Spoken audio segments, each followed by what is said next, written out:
welcome everyone. Thank you for joining me tonight. I just want to say a special hello to all those people out there that I see in my attendee list who are my clients who've been logging on tonight. I can see you all on the list here.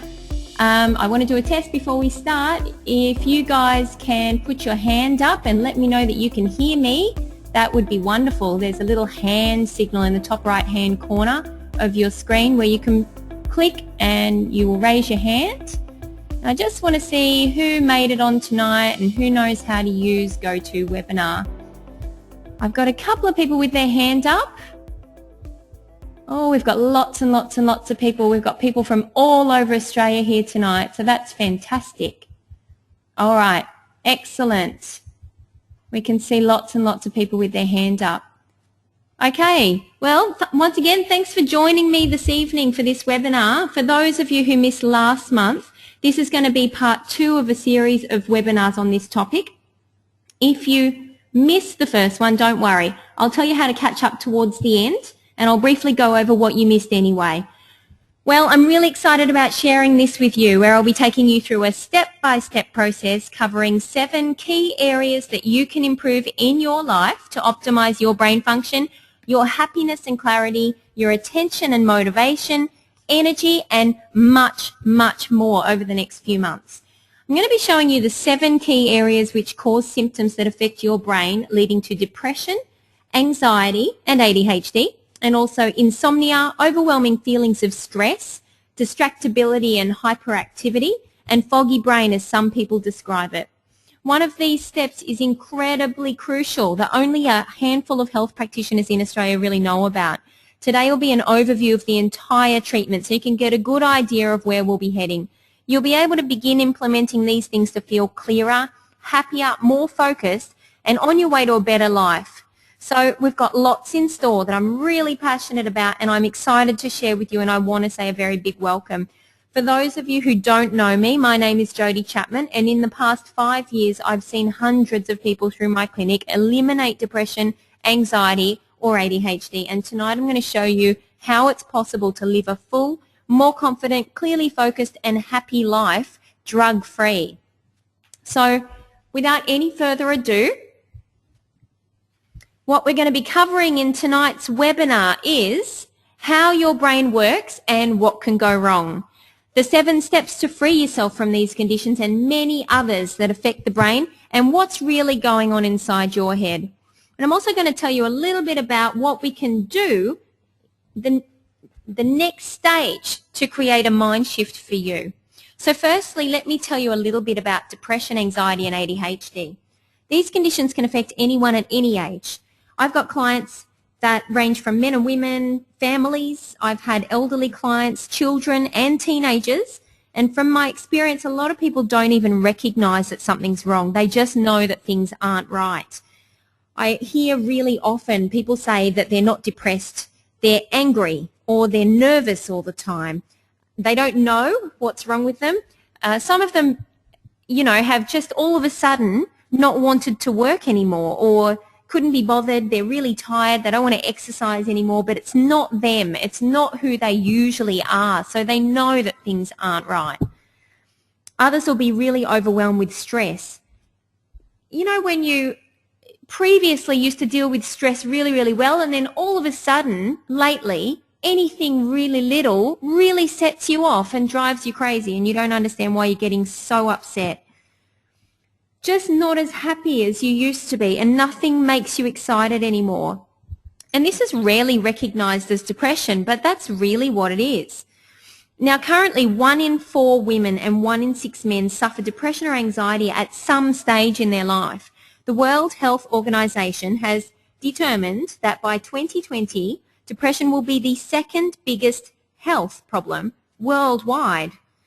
You've got to wonder why these rates are climbing. Could there be a common cause affecting everyone? Well, that's one of the things that I want to look at tonight. Did you know that children suffering with ADHD, which has the same causes as depression, have a much higher risk of developing depression as early as in their teenage years? Most people believe that antidepressants and other medications are the only choice they have. I don't believe that's true. I believe there are triggers, and I'll show you why I believe this throughout the webinar. I'm going to show you how to treat all of the symptoms, and I'm going to show you a few case studies of clients that I've worked with who've been through the 7-step program, so to show you how well and easily this really can be done. Just a little bit of webinar etiquette though, because this is new to some of you. I noticed there are a lot of people on the line tonight that I've not seen before on my webinars. So there are a few things you need to have in place to get the most out of it. You'll need to have a notebook that you should have in front of you and a pen. If you haven't got that, go and get it right now, because you'll have a minute or so. I'll keep talking, but you'll have a minute or so to go and grab a piece of paper and a pencil, because you're going to need to take down some notes, or you're going to want to take down some notes at least. Take the notes as you go, but don't panic if you miss something, because I'm very likely going to go over it again, and then at the end of the webinar you'll have a really good notebook, something that you can refer back to and check off as you deal with different things. If you're writing things down also, you'll remember them a lot better. Also, tonight if you have a question, we've got Susie on the webinar who can help you with technical problems. If you type them into the question box, can everyone see a question box there on their screen? Can I get a show of hands for those people who can see that they've got a question box? Yeah, some of you haven't raised your hand, so I don't know if you can see your question box and you're not really concerned about putting your hand up, or that you don't know where your question box is. It should be somewhere on the right hand side. If you can see where that is, Susie will be able to reply to you in that box if you have any questions. Otherwise, I'll ask you to email me any other questions you have, and I'll reply after the webinar. We've got a lot of information to get through tonight, and we occasionally go a little bit over time. That shouldn't happen tonight, but if that's all right with you, I'll do my very best to keep it close. Now, before we get into it, I can see by the names on the screen here that we've got a lot of people registered. Some of them who weren't on last month's webinar, and some I haven't met before in the clinic. So with your permission, I'd like to take a few moments just to let you know a little bit about who I am, what I do, and how I got to be doing this here today. The reason behind specialising in this field is because this has really been my life story since I was a kid. So for those of you who've heard my background before, I'm very sorry for boring you. Please excuse me for just a moment while I fill in the others, because this is really relevant as to why I'm doing this. I'll fill those in who haven't heard from me before. Now, also, I can get a little bit technical at times. Don't panic about that. If it gets too technical, just don't worry about it. I'm going to go over it again and again, and it will make sense by the end of the webinar. So bear with me, as these parts are too important to not share with you, if that's all right with you. Now, this is me when I was a kid. I must have been about 7 years old there, and this is around the time that I began my journey. I used to suffer with severe migraines and headaches from about the age of 7, so about this time. Now, this is a picture of my beautiful mum and my dad here. Mum and I were inseparable. We did everything together. I reckon I was just like her shadow.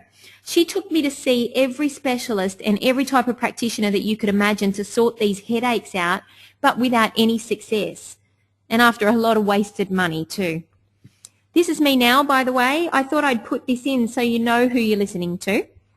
Anyway, I was seeing chiropractors, acupuncturists, eye specialists, ear, nose and throat specialists, and very important migraine specialists who came all the way from London, who diagnosed me with classic cluster headaches and said that I'd have them for the rest of my life.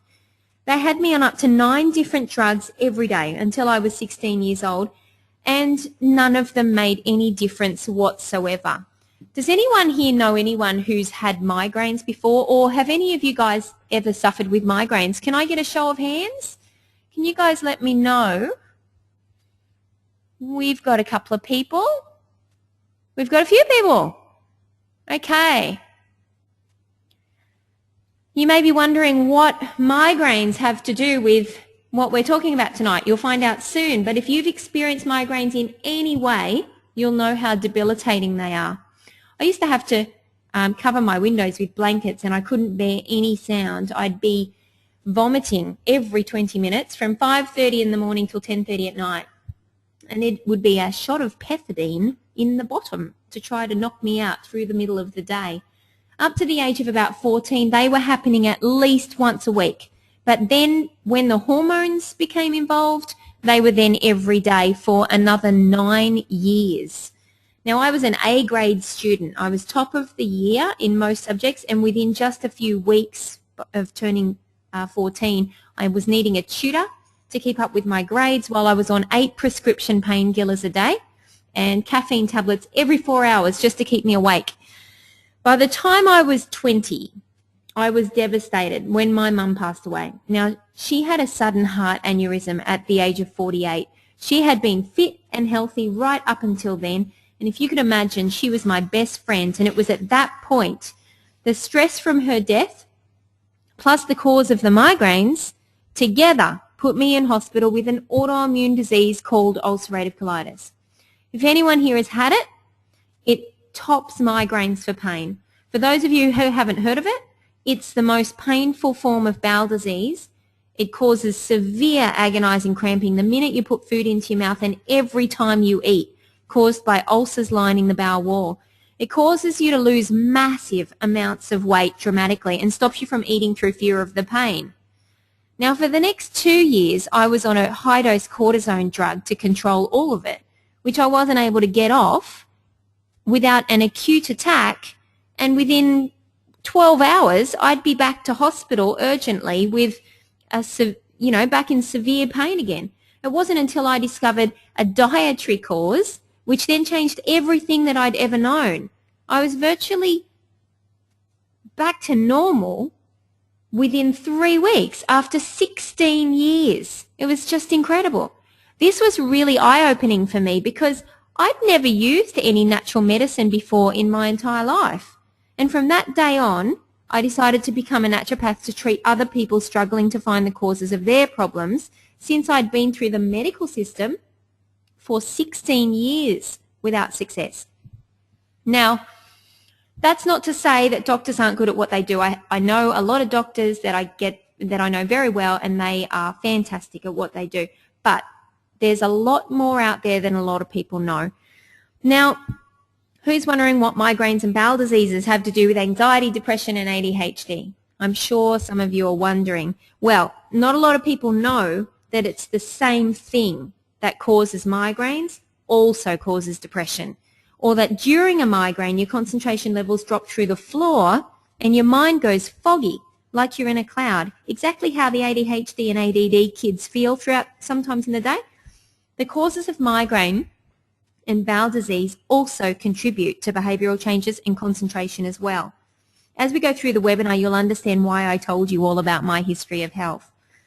Now, I completed my degree in health science and have since treated a lot of people with mental health issues and come across some really interesting things that aren't very well known or treated for in the medical industry. I've also trained as a neurotherapist with Dr. Jacques Duff, a leading psychologist in this field, and I've researched brain neurotransmitters and brainwaves so that I can specialise in this area. I regularly speak to experts such as Dr. Henry Butt in the research labs in Melbourne University and other specialists in this field, and I'll share with you today how important these key areas are in putting together the jigsaw puzzle that creates the brain imbalances causing these problems. So, for those of you who are new to my clinic, Advanced Wellness and Behavioural Centre, that's a little bit about who I am and why I'm so passionate about this topic, and this has virtually been my life's work. Now, I'm determined to teach as many people as I can about these really important steps because I believe that these health issues can be permanently erased. So once again, I'm really excited to share this with you and what's possible with the 7 key areas, starting with tonight's webinar. So, how do we solve the puzzle? There are 3 stages we need to go through to be able to successfully solve this problem. Firstly, we need to recognise what's going on for you or your child and understand the underlying causes, whether it originates from a biochemical imbalance, which means a physical response to something, or whether it comes from a psychological origin or stress, and if that then triggers a physical response. I want to make myself clear here about something. I know that some of you on the line here today are in very difficult and stressful situations in your life right now, and this is causing tremendous pressure on your mental health. If this is you, we'll be going through how stress impacts your brain as we cover the 7 steps. So be patient, because you may think the other steps don't relate to you. You may think it just is all revolving around stress, but all these other steps will relate to you. I know this because you can't go through a stressful time in your life, whether it be losing your job, facing financial hardship, losing a loved one, or worse, having to care for a loved one through a terminal illness, or caring for children with autistic or attention disorders, which is really stressful. These extremely stressful situations increase the amount of brain neurotransmitters that you need to cope, which normally make you happy and motivated and stable. Stress causes you to literally run out of them and become deficient within a very short time frame.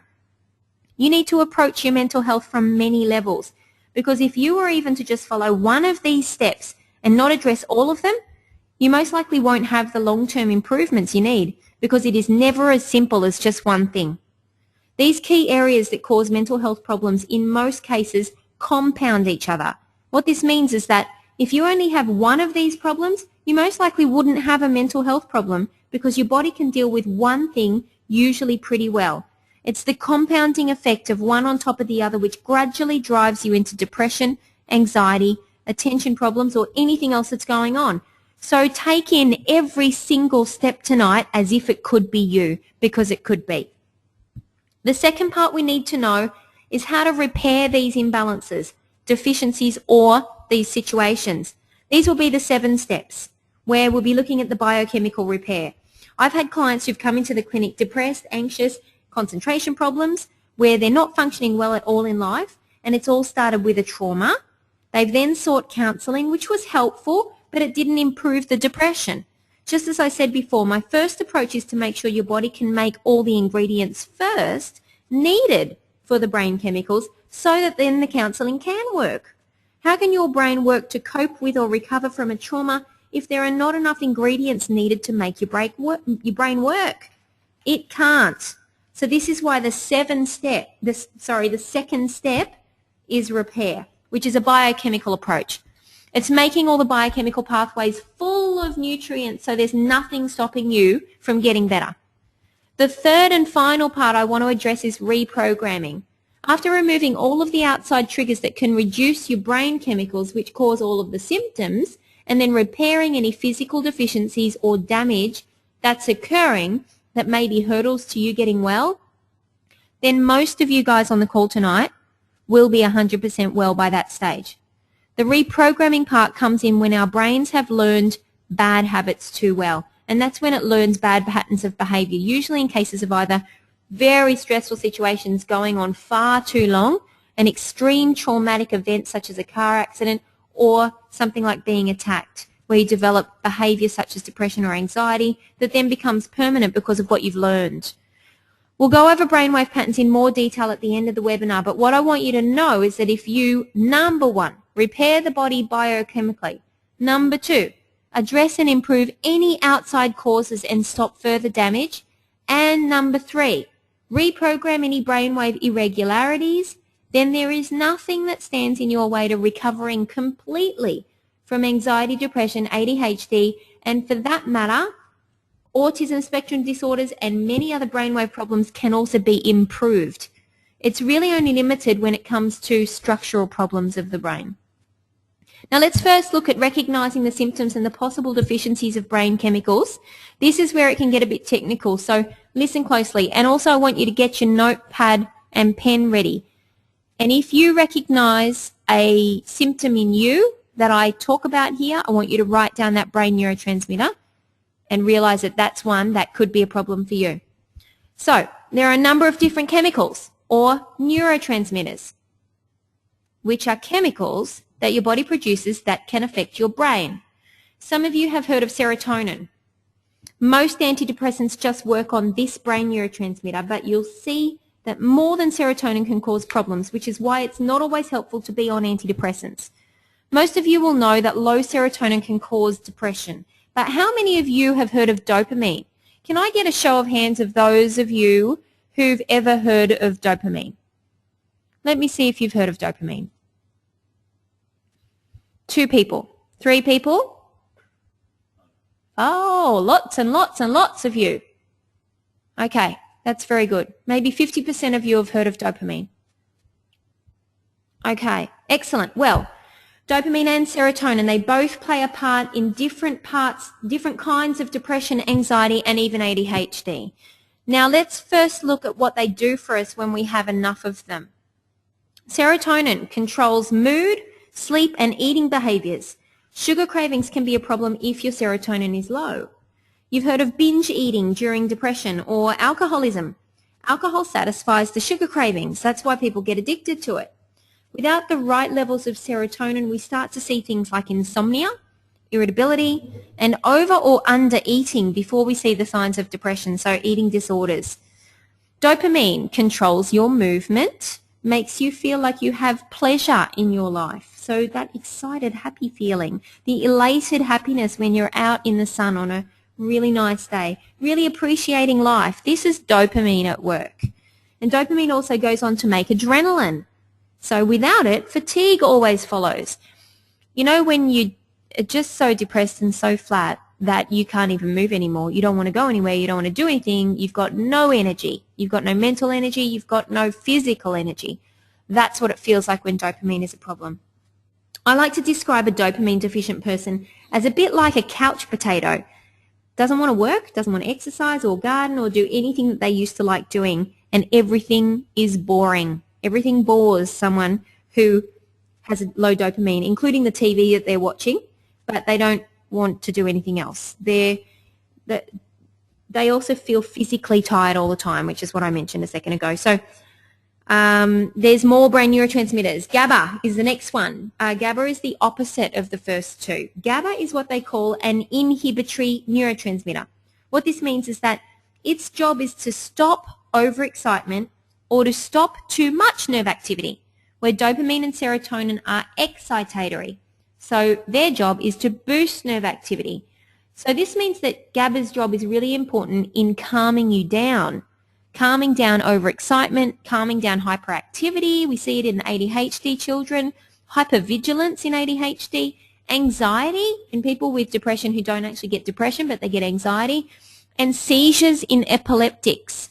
Now, GABA is a major contributor to that problem, so if you know anyone who's an epileptic, that will be one of the problems for them. Now, the last neurotransmitter that we'll be talking about today is acetylcholine. There are more, but these are the main ones that I want to talk about tonight. Acetylcholine's main job is to control your nervous system that digests your food, and it makes you feel happy and relaxed. They call it your rest and digest neurotransmitter as opposed to the fight or flight system. If you're under a lot of stress, you tend to end up caught in the fight or flight response, the stress response, which makes you want to rush everywhere. You lose your patience, you can't relax. It helps with emotional expression, cognitive function, meaning quick, clear thinking. It helps you remember everything, and it helps you digest your food and reduces your stress. It's a really good neurotransmitter to have around. I've found when people are really, really stressed and they're craving sugars, taking some acetylcholine in higher doses than you'd normally, then you'd get it in your diet, stops that from happening and makes you feel really quite calm. So what happens if something goes wrong?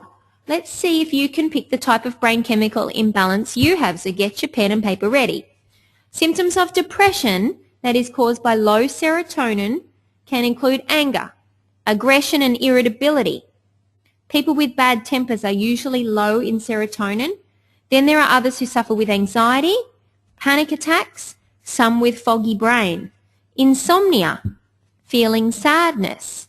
You can have more sensitivity to pain, such as migraines, alcohol and sugar cravings, and addictions, impulsiveness, and in severe cases, suicidal behavior. Can you see anything in that group of symptoms that sounds a little bit like you? What about your child? Does anyone recognize seeing their kids get angry, breaking things, throwing tantrums? Do they get snappy or do they speak to you rudely? Do they take in what you're saying, or are they foggy? Are they staring off into the distance? Are they impulsive? What about the sugar cravings? You know how many kids say, I'm hungry, I want something, and the only food they ever ask for seems to be sugary food. That's really a big one for kids. Now, in other people, dopamine levels can drop and they may withdraw from friends and family and have no motivation. They have poor memory, mental and physical fatigue. That's what I was talking to you about before. Just really tired all the time. These people can often be seen as lazy, but that may not be the case at all. It's really obvious when they don't want to go to work anymore or don't want to exercise anymore or don't want to do anything they used to enjoy doing. I had one client who loved sewing, had sewed clothes and blankets and teddy bears for decades and then just stopped halfway through everything and sat on the lounge and did nothing for years. The next one that I want to tell you about is GABA.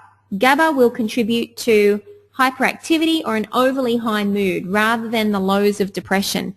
Typically, excessive emotional symptoms occur, such as anxiety, alcohol and sugar cravings, insomnia, irritability, as in PMS, panic attacks, seizures, and destructive behavior. When you see kids being really destructive, it can be a GABA problem. Now, acetylcholine is the next one.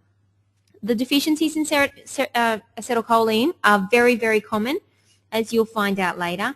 It's really easy to use up and what you've got in your body. Any form of stress will drop your levels really quickly. Hyperactivity is a symptom of this one, and poor attention, poor short-term memory, poor concentration and focus, fatigue and confusion, anxiety, and these people react really poorly to stress. This can happen at any age, though often sounds like what children go through and is often labelled ADHD. Now, yes, you can be low in more than one. They are all made of the same types of necessary nutrients. So if you have any kind of deficiency, you'll use them up and you can run out of a few of them at once. So how do we lose them? Well, to tell you that, you need to understand a little bit about the brain and the body connection. Actually, the brain and the gut connection. You may remember from school the brain is called the central nervous system. You may not remember that. It was a while ago maybe for some of you. But the gut is called the enteric nervous system, and not many people remember that from school. What most people don't know is that the grey mushy stuff that makes up your bowel, it looks a lot like the grey mushy stuff that is in our brain. And there's the same nerves using the same brain neurotransmitters to make our digestion work as well. How many people here know, I might get a show of hands on this one, how many people here know that 80% of the body's serotonin is used in the gut and not in the brain? Can I see? Can you let me know if you've heard that 80% of the serotonin is used in the gut? I've got only a few of you. Okay, well, for those of you who didn't know, who weren't aware, only 20% of the serotonin that you have in your body at any time is used for your brain. The serotonin that's in your gut, the other 80%, is used to make your bowels move, which is called peristalsis. So when you don't have enough serotonin, you can also suffer with constipation. Actually, some people suffer constipation all their life and don't get any signs of depression ever. And they think that it's got to do with lazy bowel or a lot of other things. But it can actually be a low serotonin problem, but they just don't suffer depression. A lot of depressed people have both depression and constipation as well. Remember also that I said acetylcholine controls digestion. Well, acetylcholine is mainly found in the gut. So when you upset your gut, you lose a lot of acetylcholine that way, and then you can end up in the fight or flight response. Or you might find yourself with gut symptoms like diarrhea or long-term irritable bowel syndrome for no apparent reason. All the brain neurotransmitters are made from the nutrients we get in our food, which has to come through our gut wall in the first place. So if there's anything wrong with your digestion, we're most likely going to have something wrong with your brain. So, which came first, the brain or the gut? It can be different for everyone. Some people will go through a major trauma, firstly using up a lot of their neurotransmitters, and then their gut will become a problem. But others will develop a problem in their gut first, and then the mood disorders will follow, which is why we need to address both of them. So if you affect one, you will always affect the other. Now that you know what they are, what they do, and how we lose them, let's move on to the second part of the webinar, and this is how to repair them.